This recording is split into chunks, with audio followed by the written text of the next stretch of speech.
Find this podcast and others like it at the #1 new media network, Podshow.com. Better, faster, stronger. And now with new minty fresh scent. The Bible Study Podcast, Episode 17, Joseph and His Technicolor Dreamcoat.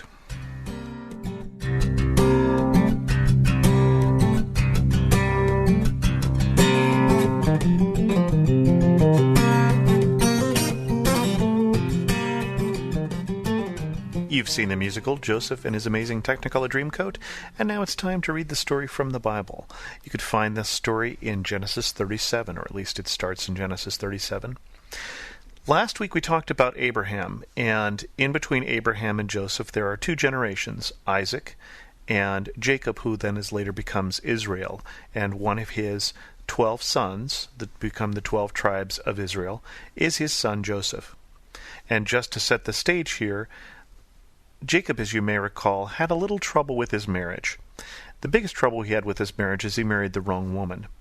He worked for his father-in-law for 7 years to be able to marry Rachel, and at the altar his father-in-law switched in Leah, and he needed to work for another 7 years to marry Rachel also, not instead.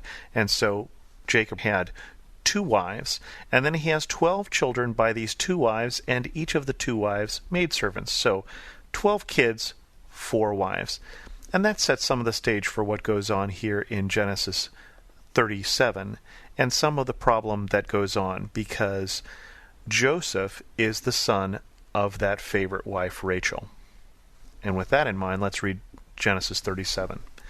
Jacob lived in the land where his father had stayed, in the land of Canaan. This is the account of Jacob. Joseph, a young man of 17, was tending the flocks with his brothers, the sons of Bilhah and the sons of Zilpah, his father's wives, and he brought their father a bad report about them. Now Israel loved Joseph more than any of his other sons, because he had been born to him in his old age, and he made a richly ornamented robe for him. When his brothers saw that their father loved him more than any of them, they hated him, and could not speak a kind word to him. Joseph had a dream, and when he told it to his brothers, they hated him all the more. He said to them, "Listen to this dream I had. We were binding sheaves of grain out in the fields, when suddenly my sheaf rose up and stood upright, while your sheaves gathered around mine and bowed down to it." His brothers said to him, "Do you intend to reign over us? Will you actually rule us?"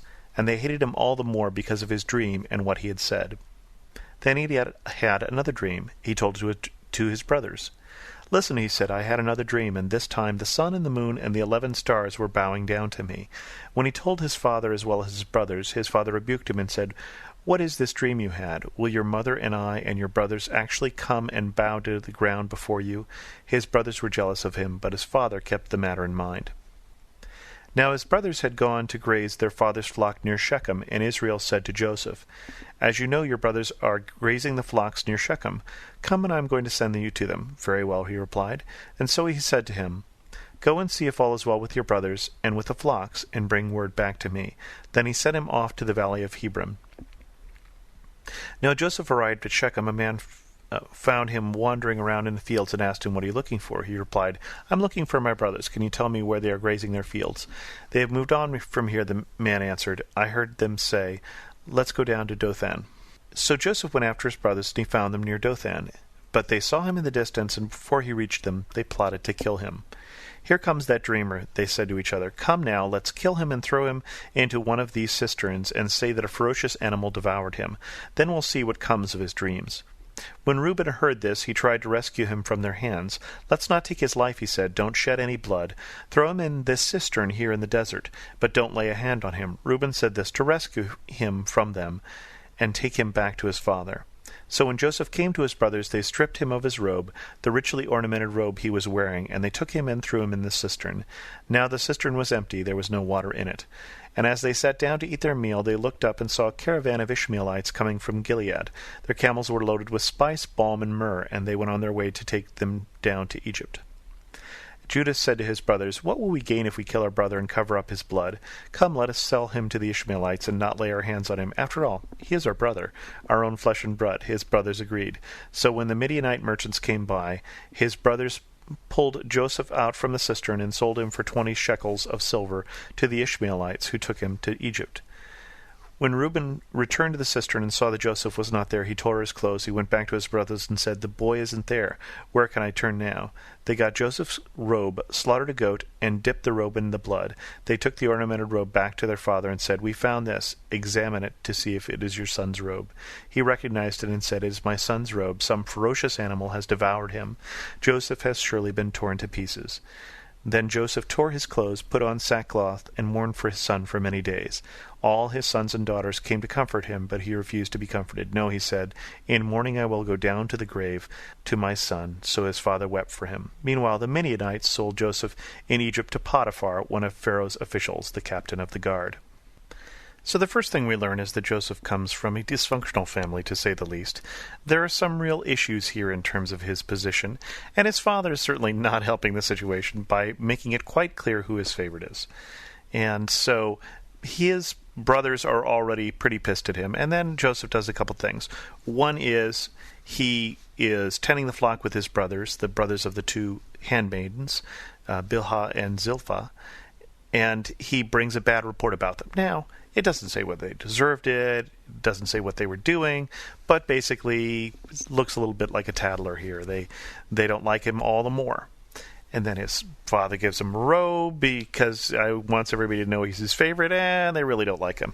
And then on top of all that, Joseph has two dreams. Now, Joseph did have these dreams, and later on we'll see these dreams will come true, and that these dreams were a gift from God to him. But not one of those gifts that was so great in terms of opening, because when Joseph tells the people about these dreams that have been given to him, suddenly he gets in more trouble. Now his brothers want to kill him. And all he's done is had a dream. And yet because of this dream, now his brothers want to kill him. Eventually they decide not to kill him. They decide to sell him into slavery. And interestingly enough, they sell him to the Ishmaelites. Well, Ishmael, you may remember, is that other son of Abraham. Isaac and Ishmael. Ishmael, the son by the handmaiden, sent away. And so he's actually being sold to his second cousins. And from there, things go from bad to worse for Joseph. As we pick up the story in Genesis 25, we learn that now Joseph has been taken down to Egypt. Potiphar, an Egyptian who was one of Pharaoh's officials, the captain of the guard, bought him from the Ishmaelites who had taken him there. The Lord was with Joseph, and he prospered, and he lived in the house of his Egyptian master. When his master saw that the Lord was with him and that the Lord gave him success in everything he did, Joseph found favor in his eyes and became his attendant. Potiphar put him in charge of his household, and he entrusted to his care everything he owned. From the time he put him in charge of his household and all that he owned, the Lord blessed the household of the Egyptian because of Joseph. The blessing of the Lord was on everything Potiphar had, both in his house and in his field, so he left Joseph in care of everything he had. With Joseph in charge, he did not concern himself with anything except the food he ate. Everything's going well for Joseph. Even in the midst of this, as being sold into slavery, God is with him, and everything he does prospers, and everything that he does prospers his master Potiphar. But now Joseph was well built and handsome, and after a while his master's wife took notice of Joseph and said, "Come to bed with me."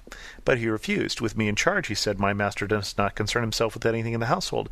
Everything he owns is entrusted to my care. No one is greater in this house than I am. My master has withheld nothing from me except you, because you are his wife. How then could I do with such a wicked thing and sin against God?" And though she spoke to Joseph day after day, he refused to go to bed with her or even be with her.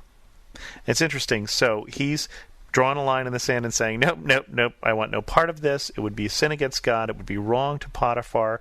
He's been good to me. He's put everything in charge.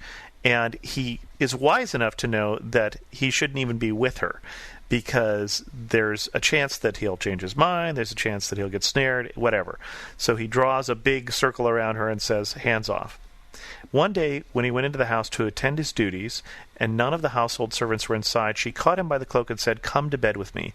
But he left his cloak in her hand and ran out of the house. When she saw that he had left his cloak in her hand, he had run out of the house.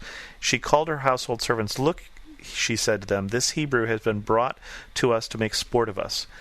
He came in here to sleep with me, but I screamed. When he heard me scream for help, he left his cloak beside me and ran out of the house.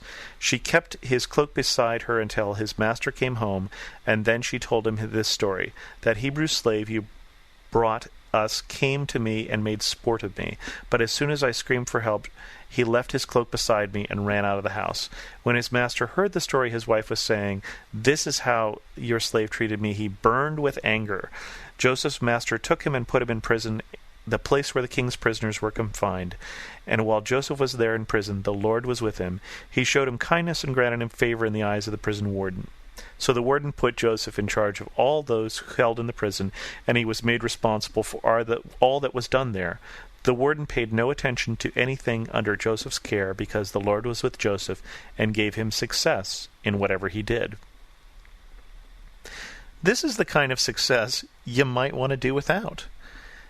Joseph is doing nothing wrong. He is doing, in fact, the right thing in Potiphar's house especially. And what did he do that got him in trouble with his brothers? His father made him his favorite, not Joseph's fault. And his father gave him a robe, not Joseph's fault. And he told him he had a dream. Well, maybe not the wisest thing to do, but he did have a dream. He wasn't lying. And so Joseph yet is now in prison. He's a slave in prison, just to make things even worse. And yet it keeps saying, this strange saying that, and the Lord is with him in whatever he does and prospers him. So he's prospering in prison. The Lord is with him, but he's still in prison. And in fact, we'll pick up this story next week. Joseph stays in prison for at least 2 years. And yet he is falsely accused, done nothing wrong, and yet the Bible keeps saying the Lord is with him and prospers whatever he does. Whether he's a slave, whether he's in prison, wherever he goes, the Lord prospers him. The Lord is with him. And there's an interesting thing for us to think about. Those who God is with don't necessarily have it easy, and yet somehow that makes it better. And with that, we'll end this show, and we'll continue this episode, or continue the story of Joseph next week. And feel free to go to thebiblestudypodcast.com or drop me an email at host@thebiblestudypodcast.com to let me know what you think of this show. And as always, thanks so much for listening.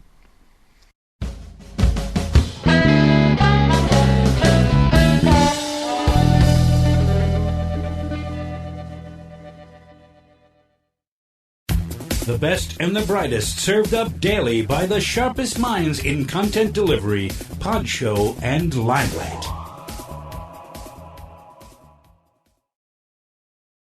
For some of us, personal finances aren't just personal. They include loved ones, neighbors, the communities we call home, and the causes we hold in our hearts. At Thrivent, planning your finances is bigger than just money. We help you put your plans into motion and faith into action so you can do more for the ones in your heart. Because sometimes all you need to make a difference is someone to help you make it happen. Thrivent, where money means more. Connect with us at Thrivent.com.